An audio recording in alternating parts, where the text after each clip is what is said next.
নমস্কার দর্শক বন্ধুরা, রেপ স্পোর্টস বাংলার পর্দায় আপনাদের সকলকে আরেকবার স্বাগত। ভারতীয় মহিলা সিনিয়র ফুটবল দল এবার পেতে চলেছে নতুন হেড কোচ। সবকিছু ঠিকঠাক থাকলে 1 বা 2 দিনের মধ্যেই ঘোষিত হতে চলেছে নতুন কোচের নাম। আপনারা সকলেই জানেন যে এই বছরটা খুবই গুরুত্বপূর্ণ ভারতীয় মহিলা ফুটবল দলের জন্য, কারণ 3টে বিভাগেই তারা কিন্তু কোয়ালিফাই করেছে এএফসি এশিয়ান কাপ। কিন্তু এবার ভারতীয় মহিলা সিনিয়র ফুটবল দল পেতে চলেছেন নতুন হেড কোচ। এই মুহূর্তে এআইএফএ এর টেকনিক্যাল কমিটি আমেলিয়া ভালভার্ডে, যিনি কোস্টারিকান হেড কোচ, তার নামটি কিন্তু সাজেস্ট করেছে টেকনিক্যাল কমিটি, এবং সবকিছু ঠিকঠাক থাকলে আর 48 ঘন্টার মধ্যেই তিনি পেতে চলেছেন ভারতীয় মহিলা সিনিয়র ফুটবল দলের দায়িত্ব। এবার কে এই আমেলিয়া ভালভার্ডে, তাকে নিয়ে একটু জানা যাক। আমেলিয়া ভালভার্ডে হলেন কোস্টারিকান হেড কোচ। তিনি 25 বছর বয়স থেকেই কিন্তু কোচিং শুরু করেছেন। তিনি এই নিয়ে দুবার কোস্টারিকাকে ওয়ার্ল্ড কাপে তিনি খেলিয়েছেন।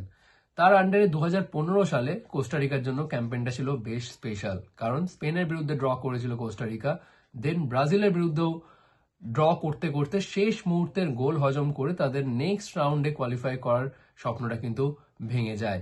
আমেলিয়া ভালভার্ডে তার যে গেম রিডিং, তার সাথে তার যে প্লে স্টাইল এবং তার মোটিভেট করার স্কিল এবং টিম ম্যানেজমেন্ট, এই অ্যাসপেক্ট গুলো বেশ ইন্সপায়ার করেছে এআইএফএফ কে, এবং সেই কারণেই তার হাতেই দায়িত্ব তুলে দিতে চায় এআইএফএফ। কিন্তু তাকে দেওয়া হচ্ছে short term contract until AFC Asian cup, এবং তারপর পারফরমেন্সের বেসিসে হয়তো তার সাথে এক্সটেনশন করানো হবে। কিন্তু ক্রিসপিন ছেত্রী, তার কি হবে? কারণ তিনি তো এই দলটিকে এএফসি এশিয়ান কাপে কোয়ালিফাই করিয়েছেন।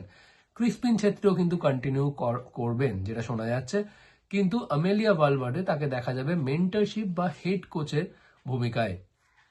এএফসি এশিয়ান কাপে এবার কিন্তু খুবই গুরুত্বপূর্ণ ভারতীয় মহিলা সিনিয়র ফুটবল দলের জন্য, কারণ তারা যদি কোয়ার্টার ফাইনালে উঠতে পারে দেন তারা কিন্তু ওয়ার্ল্ড কাপে কোয়ালিফাই করে যাবে, এবং যেটা কিন্তু একটা ঐতিহাসিক মুহূর্ত হবে ভারতীয় ফুটবলের জন্য।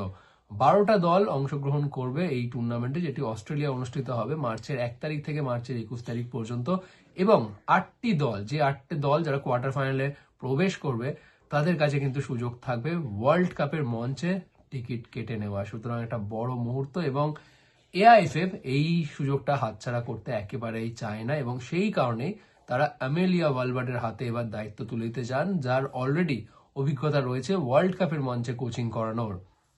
কিন্তু এবার প্রশ্নটা হলো, মার্চের 1 তারিখ থেকে টুর্নামেন্ট শুরু এবং আজকে জানুয়ারির 15 তারিখ। সুতরাং 1.5 মাস আগে তুমি একটা কোচের হাতে দল তুলে দিচ্ছ। 1.5 মাসে কি কোনো কোচই একটা দলকে সেট করতে পারে একটি টুর্নামেন্টের জন্য? হ্যাঁ ঠিকই, ক্রিসপিন ছেত্রী রয়েছে, তাকে অনেকটা সাহায্য করবে ঠিকই, কিন্তু আদৌ কি আমেলিয়া ভালভার্ডের সেরকম ইম্প্যাক্ট আমরা পাবো দলের মধ্যে এই মাত্র 1.5 মাসের মধ্যে? আমার তো মনে হয় না। আমরা জানি রিসেন্টলি কোকা কোলা তারা Indian women's senior football team, শুধু সিনিয়র নয়, ওমেন্স ফুটবলের জন্য তারা লগ্নি করার জন্য তারা এগিয়ে এসছে, এবং নেক্সট 3 বছর তারা ওমেন্স ফুটবলকে সাপোর্ট করবে এআইএফএফ এর।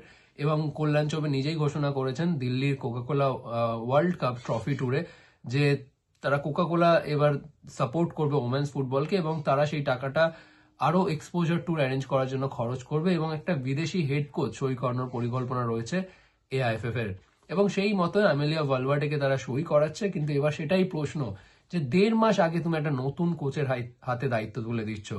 এটা উচিত ছিল অ্যাটলিস্ট 6 মাস আগে তার হাতে দায়িত্ব তুলে দেওয়া, তাহলে হয়তো আরো বেটার রেজাল্ট আমরা পেতাম, আরো বেটার ইম্প্যাক্ট আমরা পেতে পারতাম আমেলিয়া ভালভার্ডের এই ইন্ডিয়ান ওমেন সিনিয়র ফুটবল টিমে।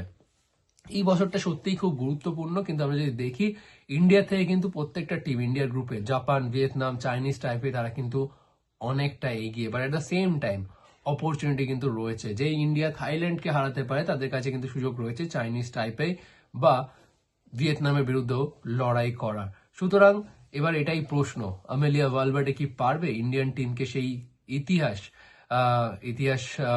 ঐতিহাসিক মুহূর্তে পৌঁছে দিতে এএফসি এশিয়ান কাপে? সেটা কিন্তু সময় বলবে। আপনার কি মতামত এই ডেভেলপমেন্টটা নিয়ে অবশ্যই জানাবেন কমেন্ট সেকশনে, এবং এরকম আরো অনেক আপডেটের জন্য অবশ্যই চোখ রাখবেন রেপ স্পোর্টস এর পর্দায়।